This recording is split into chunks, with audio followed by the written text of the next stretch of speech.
हे everyone, welcome back. So finally आज IBPS PO का mains का एग्ज़ामिनेशन भी कंडक्ट हो गया है। और मेरा भी एग्ज़ामिनेशन था। मेरा सेंटर मेरठ पड़ा था, जो कि मेरे घर से 75 किलोमीटर्स दूर था। तो काफ़ी टायरिंग रहा, और ऊपर से इतनी सुबह पेपर रखते हैं लोग, 7:30 बजे reporting time. I really have problem with this. इतनी सुबह क्यों यार, कम से कम सोने तो दिया करो। SBI वालों की तरह लेट रख लेते थोड़ा। Anyway, so let's get started. जो सबसे पहले सेक्शन आया था वो था रीजनिंग। रीजनिंग SBI की और IBPS की बहुत ज़मीन आसमान का अंतर मुझे लगा। SBI की काफ़ी डुएबल थी अगर IBPS के कंपैरिजन में बात की जाए तो। सबसे पहली पजल जो मैंने इसमें अटेम्प्ट की थी पेपर में अपने, वो थी 7 मेंबर्स वाली, जो कि रो में बैठे हुए थे और उनके कुछ ईयर ऑफ एक्सपीरियंस दिया हुआ था शायद। तो 7 लोग थे। उन्होंने बोला था कि पहले ऑड बैठेंगे, फिर इवन, फिर ऑड, फिर इवन। मतलब पहले नहीं, मतलब एक ऑड बैठेगा, एक इवन, एक ऑड, एक इवन। ठीक है, समझ आती है बात। फिर कहा था कि कोई भी वॉवल साथ में नहीं बैठेगा। ये भी समझ आता है कि ए के बाद ई नहीं आएगा। कॉन्जिक्यूटिव वॉवल्स बोला था। ठीक है, फिर उन्होंने कहा कॉन्जिक्यूटिव अल्फ़ाबेट साथ में नहीं आएंगे। अल्फ़ाबेट नहीं, कॉन्सोनेंट साथ में नहीं आएंगे। तो मुझे लगा, पहले मैंने जो इंटरप्रेट करा वो था कि बी के साथ शायद सी नहीं आएगा। बट जब मैं थोड़ा आगे सॉल्व करती गई इसी अपनी इमेजिनेशन के साथ, कि शायद इनका कहने का मतलब है कि अगर कोई भी कॉन्जिक्यूटिव कॉन्सोनेंट होंगे तो वो साथ में नहीं आएंगे। मतलब बी के साथ सी नहीं आएगा, या एफ के साथ जी नहीं आएगा, ऐसे करके। तो पहले मैं इसी थॉट के साथ आगे चलती गई, मैंने थोड़ा सॉल्व किया। बट फिर मेरे को ऐसे दिमाग में एक बात क्लिक हुई कि ऐसा भी हो सकता है कि, मतलब मैंने क्वेश्चन देखा और उसमें कोई भी कॉन्जिक्यूटिव दे नहीं रखे थे। जैसे बी के बाद सी दे नहीं रखा था उन्होंने, ऑलरेडी एम के बाद पी दे रखा था फॉर एग्जाम्पल। तो फिर मेरे माइंड में ये स्ट्रक हुआ कि कहीं इनका कहने का ये तो मतलब नहीं है ना कि अगर एम के बाद पी आ रहा है तो वो साथ में ना हो। मतलब 3 वॉवल दे रखे थे हमें और 4 कॉन्सोनेंट। तो एक बार थॉट ये आया कि ऐसा तो नहीं कि पहले कॉन्सोनेंट से स्टार्ट होना है, फिर वॉवल, फिर कॉन्सोनेंट, फिर वॉवल। मतलब बेसिकली 2 वॉवल भी साथ नहीं, 2 कॉन्सोनेंट भी साथ नहीं। तो ऐसे करके काफ़ी ज़्यादा माइंड इसमें स्टक हुआ, और एट द एंड मैंने 15 मिनट भी दिए इसको, बट ये बनी नहीं पजल। शायद बन जाती अगर और बहुत पॉसिबिलिटीज़ ली जाती, तो काफ़ी पॉसिबिलिटीज़ आ रही थी क्योंकि। बट बनी नहीं। 15 मिनट देने के बाद मैंने इसे स्किप कर दिया। बस ठीक है, हो गया जो हो गया। बुरा लगा कि नहीं बनी, बट ठीक है।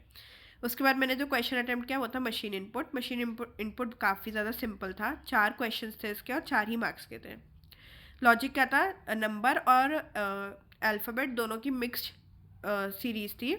नंबर में +1 हो रहा था, जो भी हाईएस्ट नंबर था वो सबसे पहले आ रहा था और उसमें +1 हो रहा था। और नंबर अल्फ़ाबेट कैसे अरेंज हो रहे थे, अल्फ़ाबेट नहीं, वर्ड। वर्ड अरेंज हो रहे थे according to the number of letters in it. जो सबसे छोटा लेटर वाला शब्द है सबसे पहले अरेंज होगा, फिर उसके बाद और फिर उसके बाद। और अगर कोई ऐसा है जिनमें मान लीजिए कि सेम सेम हो, मतलब 2 वर्ड्स हैं इनमें दोनों में 5 5 लेटर्स है, तो अकॉर्डिंग टू अल्फ़ाबेटिकली ऑर्डर वो अरेंज होंगे। मतलब अगर पहला वर्ड ए से आ रहा है तो ए वाला अरेंज होगा, फिर बी आ रहा है तो बी वाला अरेंज होगा, ऐसे करके। तो ये ईजी था, ये हो गया था। फिर दूसरा DS मैंने सॉल्व किया था। DS के 2 क्वेश्चन जो मेरी नज़र में आए थे, 2 हो सकते ज़्यादा भी हो, बट मैंने 2 सॉल्व किए थे। और वो शायद 2 2 मार्क्स के थे, तो टोटल 4 मार्क्स के हुए। एक वो वाला था जिसमें ग्रैंड मदर बतानी थी कि H या A कोई पक्का कौन से में ग्रैंड मदर आ रही है। तो मेरा इसका जो आंसर आ रहा था वो आ रहा था 2 + 3 से। और एक था 6% रो में बैठे थे वो लोग, और बताना था बी के शायद सेकंड लेफ्ट कौन है या सेकंड राइट, ऐसे करके। तो मैंने तीनों सेंटेंसेस भी मर्ज कर दी, लेकिन मेरे पास 2 आंसर आ रहे थे। 4 पॉसिबिलिटी में 2 आंसर आ रहे थे, और पॉसिबिलिटी भी कोई कट नहीं रही थी। तो मैंने नन मार्क किया था। आप लोगों ने सॉल्व किया हो तो बताइएगा कि क्या आंसर था इसका। फिर मैंने एक क्रिटिकल रीजनिंग का क्वेश्चन सॉल्व किया, वो भी 2 नंबर का था, जिसमें पूछा गया था कि जो बात इकोनॉमिस्ट ने बोली है वो स्ट्रेंथन करती है, वीकन करती है। 2 बात बोली गई थी, तो वो स्ट्रेंथन करती है, वीकन करती है, या क्या, या न्यूट्रल है। तो मैंने मार्क किया था कि पहली वाली स्ट्रेंथन करती है और दूसरी न्यूट्रल। फिर कोडेड सिलॉग्स आए थे। कोडेड सिलॉग्स फिर से 2 क्वेश्चन आए थे, शायद 2 ही नंबर के, ईजी थे। जैसे नॉर्मल होता है कोडेड सिलॉग्स वैसे ही। फिर इनक्वालिटी आई थी कोडेड, वो भी ईजी थी। 2 नंबर, 2 क्वेश्चन, जो मैजिक बॉक्स से हम लोग करते हैं। फिर एक नेवर स्किप पजल, जो अंकुर श्राम्बा सर बोलते हैं, नेवर स्किप पजल, वो आई थी, जिसमें 3 डिपार्टमेंट दिए हुए थे हमें, 9 पीपल दे रखे थे और कलर। ये मैं लास्ट पजल थी जो अटेम्प्ट कर रही थी। ये मेरी बहुत लास्ट में जाके बन गई, बट मैं इसके 3 ही क्वेश्चन अटेम्प्ट कर पाई और टाइम अप हो गया था, और शायद और भी क्वेश्चंस थे इसके, बट ये थी एक एक नंबर की, बट इससे दिमाग 2-2 नंबर से कम वालों जितना नहीं, मतलब उतना ही दिमाग खाए थे इसने भी जितने कि 2 नंबर वाले खाते हैं। एनीवे, तो ये वाला एक क्वेश्चन था। तो ऐसे करके मैंने कुछ कुछ क्वेश्चन अटेम्प्ट करने की कुछ कोशिश करी रीजनिंग में। तो जो मेरा रीजनिंग में अटेम्प्ट रहा वो रहा सिर्फ 16 क्वेश्चन में रीजनिंग में अटेम्प्ट कर पाई। इसके बाद जो सेक्शन आता है वो था सीए की, सीए था मतलब, या फिर हम बोल सकते हैं दिसंबर टाइम, क्योंकि हर क्वेश्चन तो दिसंबर से शुरू हो रहा था और दिसंबर पे ही ख़त्म हो रहा था। हर क्वेश्चन के स्टार्टिंग या एंड में हम देख सकते थे लिखा था as per the newspaper of December 2021, मतलब हर क्वेश्चन के एंड में ये था ही।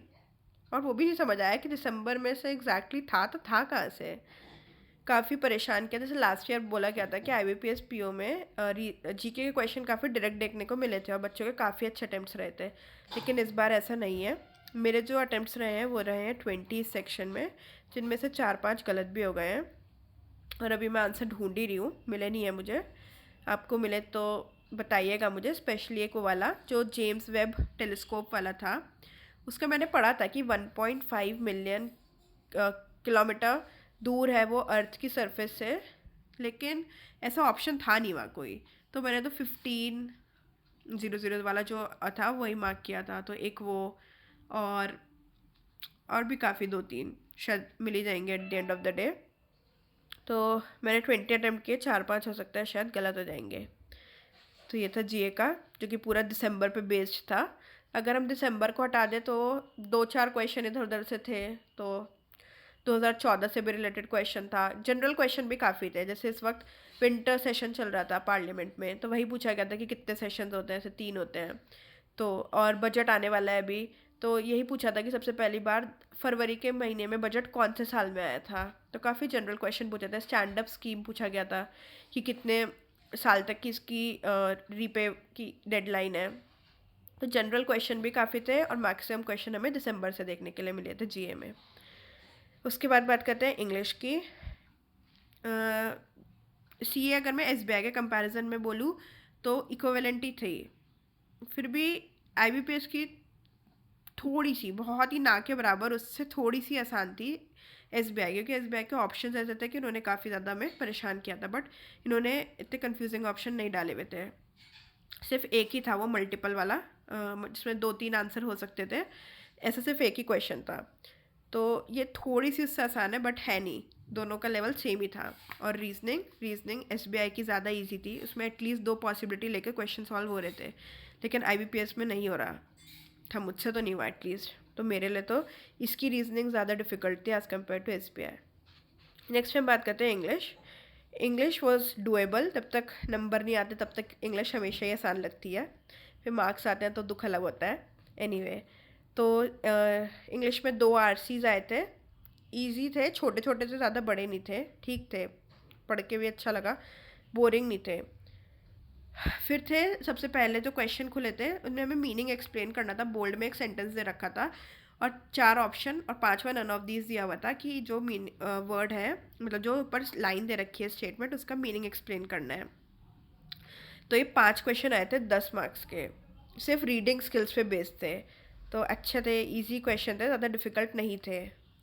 उसके बाद आया था क्वेश्चन आंसर पैसेज। आपको हमें एक पैसेज दिया हुआ था और उस पर नीचे 3 क्वेश्चन दिए हुए थे, पूछा था कि इन तीनों में से हम कौन से क्वेश्चन को आंसर कर सकते हैं as per the information given in the passage.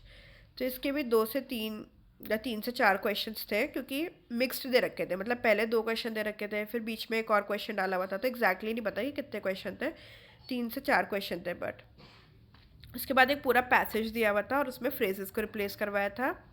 इसके भी 6 क्वेश्चन तो होंगे ही, 6 क्वेश्चन थे। फिर नेक्स्ट था इररेलेवेंट जो कोई वर्ड है उसे रिमूव करना है। फॉर एग्जांपल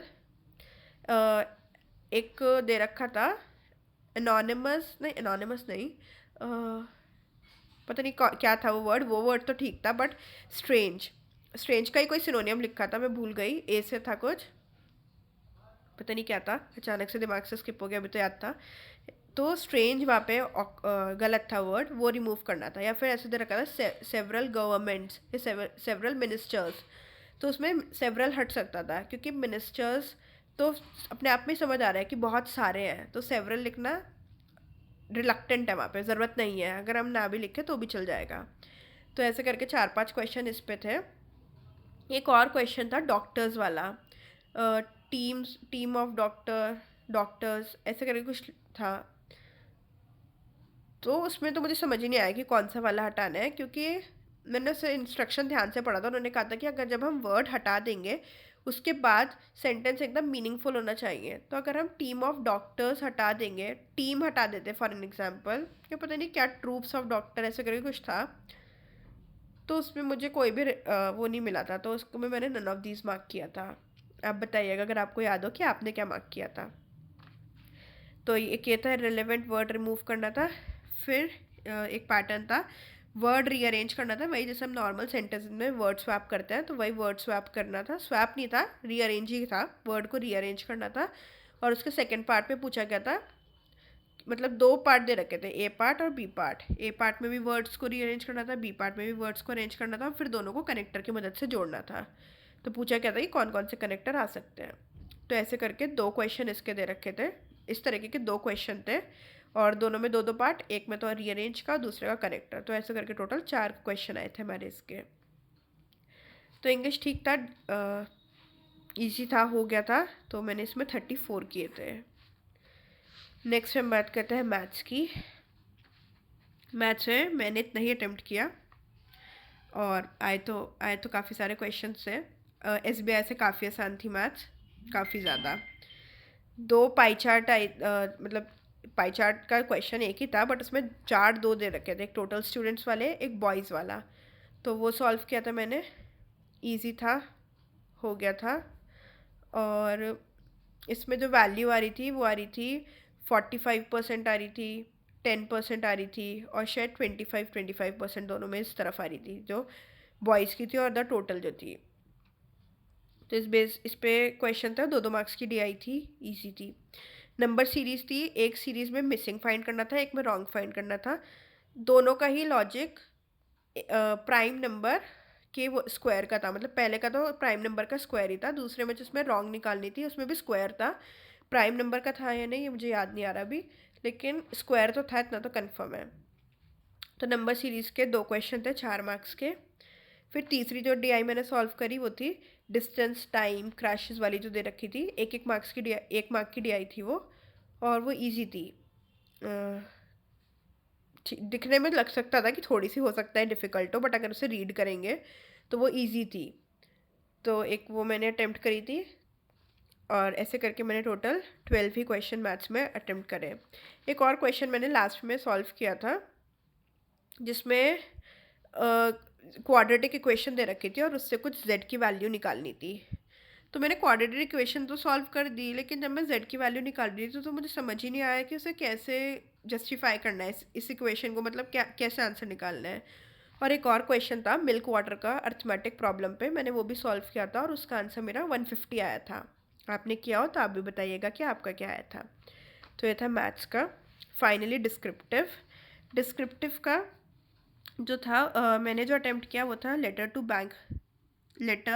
लिखना था बैंक मैनेजर को बैंक स्टेटमेंट के लिए, और ऐसे लिखना था हमें कि ऑयल प्राइसेस जो बढ़ रहे हैं उसका क्या इफेक्ट रहेगा इकोनॉमी पर। तो मैंने ये ऐसे लिखा था, और बैंक स्टेटमेंट के लिए मैनेजर को लेटर लिखा था। इसमें इन्होंने मेंशन किया था 150 की वर्ड लिमिट, और इन्होंने इसमें मेंशन किया था 250 की वर्ड लिमिट। तो अगर मैं अब समराइज़ करूँ तो रीजनिंग में 16, और GK में 20, इंग्लिश में 34, मैथ्स में 12। तो ऐसे करके जो मेरा टोटल अटेम्प्ट बनता है वो होता है 82। और लेट्स सी अब जो भी होता है result, fingers are crossed. Bye and all the best for your results.